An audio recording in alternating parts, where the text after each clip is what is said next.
గతంలో వచ్చిన previous questions అన్నీ కూడా ఏ విధంగా మీ ముందు డిస్కస్ చేస్తున్నాం. దీనికి సంబంధించిన పూర్తి ఎక్స్‌ప్లనేషన్ అనేది ఈ వీడియో చివరిలో ఉంటుంది. ఈ వీడియోని చివరి వరకు చూడండి. డీఎస్సీ రాసే ప్రతి అభ్యర్థి కూడా ఈ వీడియోని లైక్ చేయండి. మీ ఫ్రెండ్స్ అందరిని కూడా షేర్ చేయండి. ఇప్పుడే మన ఛానెల్‌ని సబ్స్క్రైబ్ చేసుకోండి. ఇక ఈ వీడియోని మొదలుపెడదాం.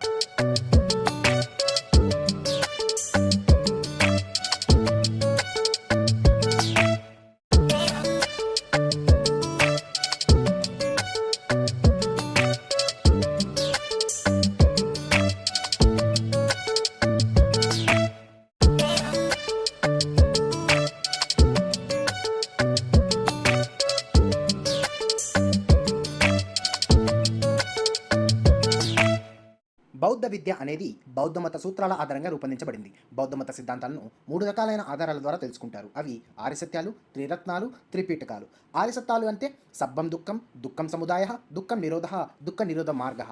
ఇక్కడ త్రిరత్నాలు అంటే బుద్ధుని యొక్క మొదటి బోధనైన ధర్మచక్ర పరివర్తనం సందర్భంగా చెప్పబడిన ప్రవచనాలు అని చెప్పొచ్చు. అదే బుద్ధం శరణం గచ్చామి, ధర్మం శరణం గచ్చామి, సంఘం శరణం గచ్చామి. త్రిపీఠకాలు అంటే బుద్ధుని యొక్క మహాపరినిర్వాణం తర్వాత బుద్ధుడి యొక్క బోధనను పాలి భాషలో 3 గ్రంథాలుగా గ్రంథస్థం చేశారు. అవే సుత్తపీఠిక, వినయపీఠిక, అభిధమ్మ పీఠిక అని చెప్పొచ్చు. అయితే బౌద్ధమత విద్యా విధానం చూసుకున్నట్లయితే ఏ విధమైన విచక్షణ లేకుండా విద్యను ప్రతి ఒక్కరికి కూడా అందించాలనే ఉద్దేశంతో సార్వత్రిక విద్యను ప్రతిపాదించారు. అయితే 8 సంవత్సరాల వయసులో పబ్బజ్జ అనే ఉత్సవంతో ఈ ఉత్సవం అనేది ప్రారంభమవుతుందని చెప్పొచ్చు.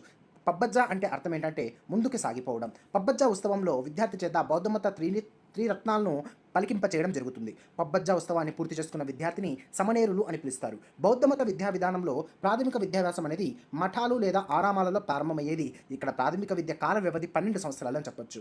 బౌద్ధమత విద్యా విధానంలో ప్రాథమిక విద్య 20 సంవత్సరాల వయసులో పూర్తయ్యేది. ఈ సమయంలో విద్యార్థికి ఉపసంపద అనే ఉత్సవాన్ని నిర్వహించేవారు. అనంతరం విద్యార్థి ఉన్నత వ్యాసానికి సిద్ధమయ్యేవారు. బౌద్ధమత విద్యా విధానంలో ఉన్నత విద్యలో ప్రవేశించే ముందు విద్యార్థి బౌద్ధ భిక్షువుగా లేదా సన్యాసిగా మారి ఉన్నత విద్య యొక్క అనేది అతడు పాటిస్తాడు. ఆ యొక్క ఉన్నత విద్య యొక్క కాల వ్యవధి చూస్తున్నట్టయితే 10 సంవత్సరాలు అని చెప్పొచ్చు.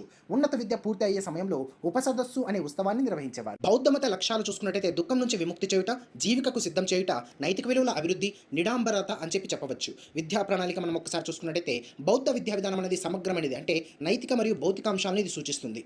నైతిక అంశాలు బుద్ధుని యొక్క అష్టాంగ మార్గాన్ని సూచిస్తే, భౌతిక అంశాలు అనేవి సాంఘిక, ఆర్థిక, రాజకీయ అంశాలను సూచిస్తాయి అని చెప్పవచ్చు. ఇందులో బోధనా భాషగా పాలి లేదా ప్రాకృతాన్ని ఉపయోగిస్తారు. బోధనా పద్ధతులుగా వాచిక, వ్రాత, ఆచరణాత్మక పద్ధతులను సూచిస్తారు. వాచిక పద్ధతిలో 4 పద్ధతులు ఉన్నాయి. సంభాషణ పద్ధతి, చర్చా పద్ధతి, ప్రశ్నోత్తర పద్ధతి, గతితార్కిక పద్ధతి అని చెప్పవచ్చు.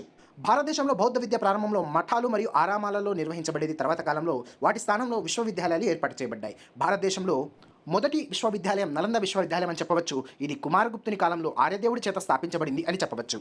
ఈ వీడియోని మీ మిత్రుల